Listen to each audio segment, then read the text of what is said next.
പണ്ടൊരു രാജാവുണ്ടായിരുന്നു. പുള്ളിക്ക് വേട്ടയാടാൻ വലിയ ഇഷ്ടമായിരുന്നു. പുള്ളി പലതരത്തിലുള്ള മൃഗങ്ങളെ വേട്ടയാടിയിട്ടുണ്ട്. ഒരു ദിവസം വേട്ടയ്ക്ക് കാട്ടിൽ പോയ രാജാവ് ഒരു കരടിയെ കണ്ടു. അപ്പോൾ തന്നെ രാജാവ് ഒരു അമ്പെടുത്ത് വിട്ടു.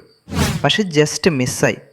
കരടി അപ്പോൾ തന്നെ ഓടി വന്നു രാജാവിൻ്റെ മുന്നിൽ 2 കാലിൽ നിന്നിട്ട് പറഞ്ഞു, നിനക്ക് അമ്പ് ഊമ്പാൻ അറിയില്ല, നീ എൻ്റെ അണ്ടി ഊമ്പ്. വേറെ വഴിയില്ലാതെ രാജാവ് കരടിയുടെ അണ്ടി ഊമ്പി കടുത്ത മനോവിഷമത്തോടെ തിരിച്ചുപോയി.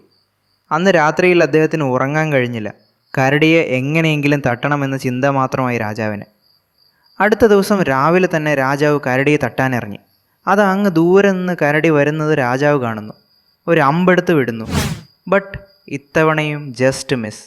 കരടി കുതിച്ചു വന്നു രാജാവിൻ്റെ വായിൽ കൊടുത്ത് തിരിച്ചുപോയി. രാജാവ് അതികോപാകുലനായി. ഈ മൈരനെ എങ്ങനെയെങ്കിലും തീർക്കണമെന്ന് ഉറപ്പിച്ചു. അടുത്ത ദിവസം വീണ്ടും വന്നു. അതേപോലെ അമ്പ് മിസ്സാകുന്നു. കരടി ആനന്ദപുളകിതനായി ഓടി വരുന്നു. ഊമ്പിടാ എന്ന് പറയുന്നു. ഊമ്പിക്കുന്നു, തിരിച്ചു പോകുന്നു. എന്നാൽ ഒരു ദിവസം നീണ്ട നാളത്തെ പരിശീലനത്തിന് ശേഷം രാജാവ് കരടിയെ തേടി ഇറങ്ങുന്നു. അത് അവിടെ കരടിയെ കാണുന്നു. രാജാവ് അമ്പ് വിടുന്നു. ഇത്തവണയും ജസ്റ്റ് മിസ്. കരടി കുതിച്ചോടി വന്ന് രാജാവിനോട് ചോദിച്ചു, നീ കൊല്ലാൻ വരുന്നതാണോ അതോ എൻ്റെ അണ്ടി ഊമ്പ വരുന്നതാണോ?